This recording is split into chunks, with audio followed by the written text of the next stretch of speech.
Okay, I know everyone who's watching is not 30 something, or maybe some of you are totally fine either way. I want you to know this video is for you if you're in a life stage where you've got some consistency in your income, you're covering all of your basic needs and expenses, and you're starting to think about what do you do with the extra. You want to be responsible with your money, you still want to live life for today. So you're thinking of your options, right? Do you put any extra money toward debt? Do you contribute to a 401k or IRA? Do you get life insurance? Do you take extra vacations and spend as much as you can because you only live once? There's lots of questions, lots of options that come up during this particular life stage, whether you're getting there at 20 or 70, right? Whenever. And so, but I think it's the most common when you're 30 something. So that's why I'm calling this questions asked when you're 30 something. In this series of episodes, I want to empower you with the questions I believe could totally transform your life and your journey to financial independence. Your answers to these questions are going to reveal a lot about what financial products and strategies are right for you. So rather than looking first at a financial product or a financial strategy and saying, is that right for me? I want you to spend some time with the questions that we're going to ask in these episodes. Answer these questions and then look for products and services and strategies that match your answers. Welcome to the Fife Movement. I'm your host, Amanda Neely. This is the only movement that helps you create your unique feminine and entrepreneurial path to financial independence. Please be sure to subscribe. And if you're watching on YouTube, hit that bell so you get notifications of future episodes. So today, it's really easy. If you watched yesterday's episode, we had like a big question and then we broke it down into 11 questions. Today, I've got two questions for you. One is the main question, and then the second one is a follow up question. Okay. So, number one question is this: what are my top financial goals? What are my top financial goals?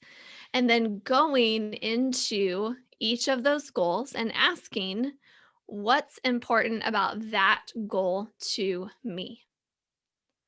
And then asking again, well, what's important about that to me? What's important about that to me? And you keep going until you get to the root thing of what's really important. You have a really good pulse on your priorities. Now, for me, a big thing is that I want to feel comfortable. I don't want to have to worry about money. And I for sure don't want to have to fight with my husband about money. So, financial independence, part of that to me is that there's a plan for my money and no fighting about that plan, right? There's a strategy that we agree on and that kind of thing.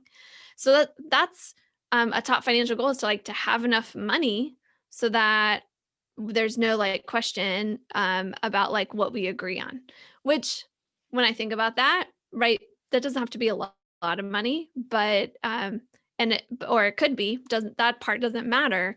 What matters is whether I'm able to live in harmony with the person I share my money with. And when I think about that, what's important about that goal to me, it's partly because I saw my parents fight about money when I was a kid, and I didn't like that. And partly for them is because they didn't really have a lot and didn't agree on how to be spending it. And so, what's important about that is I knew as a child how that impacted me, what I felt like when I would hear them fighting about money.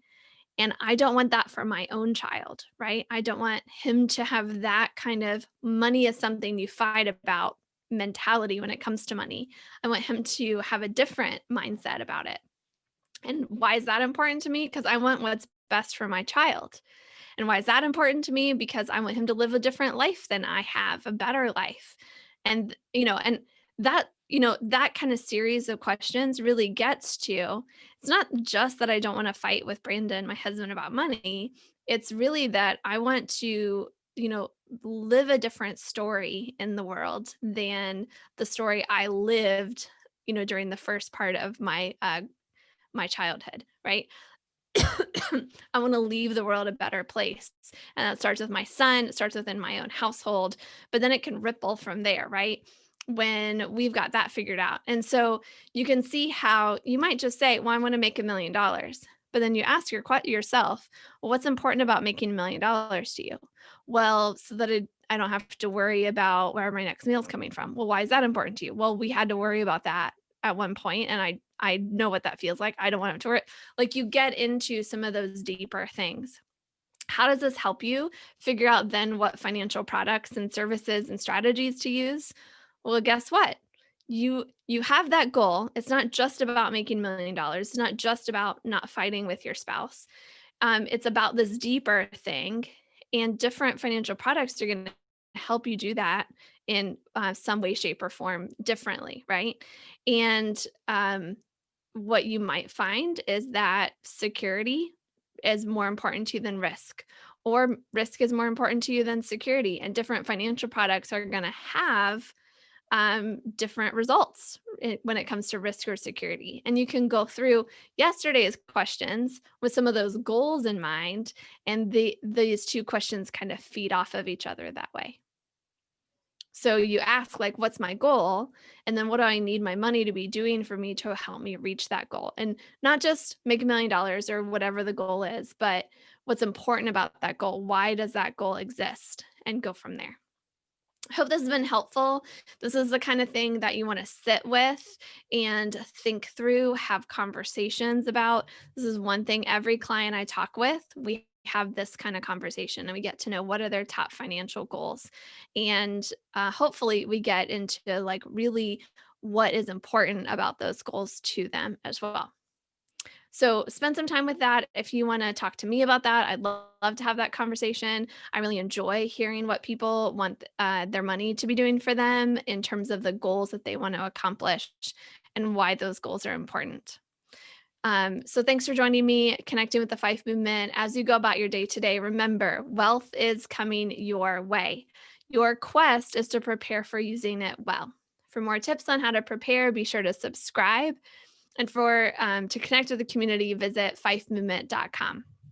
If this gift of asking this question, what are my top financial goals? And then what is important about that goal to me? If that's helped you today, please pay this gift forward by sharing this content with a friend. My gratitude in advance.